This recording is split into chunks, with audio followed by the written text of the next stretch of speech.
It's a worry, I think, for the rest of the Premier League. We're talking about one of the world's sort of greats, even at such a young age. But I don't think anyone should be, raising, the white flag too early, because, it's going to be really interesting how he fits into the team. Pep Guardiola hasn't really used a central striker for probably the last couple of years.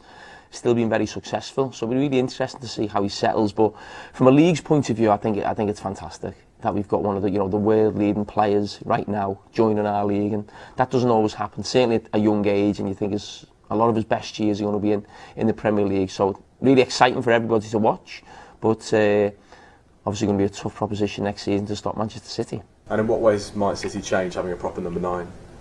Well, they have so many players now who don't play through the middle, so they keep the ball so well, they control the game so well.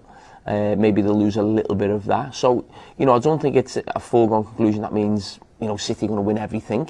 They're a great team and a great manager. And I actually think Haaland coming in won't make that much a difference in terms of how many points City get. Because they always get mid-90 points anyway, which is a remarkable feat.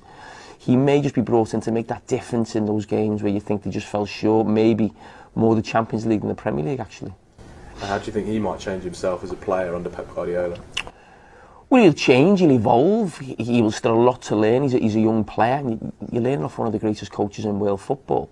So he'll bring things to his game, but you should also remember not to change too much. He is what he is. He's powerful, his pace, the goals he gets. So that's what I'm intrigued with, how he sort of fits into that Pep Guardiola sort of style, which is a bit more slower and technical than maybe the end-to-end type of football that you see in the Bundesliga. And Liverpool have also spent big. Darwin and Nunez now being announced as a Liverpool player.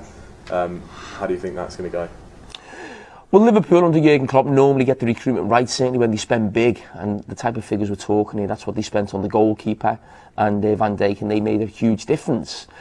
I mean, Liverpool right now do need to refresh the front line because of the age of that front three who've been absolutely fantastic for the last 4 or 5 years with Liverpool, and it is sad to see it broken up in some ways, but it had to come to an end sooner or later. And with Sadio Mane looking like he's going to move on, Liverpool had to do something, and he's the one that they've identified. And what do you think will be the strongest front three for Liverpool going forward? I think the start of next season, Liverpool's strongest front three would be Mo Salah, Nunez and Diaz on the left.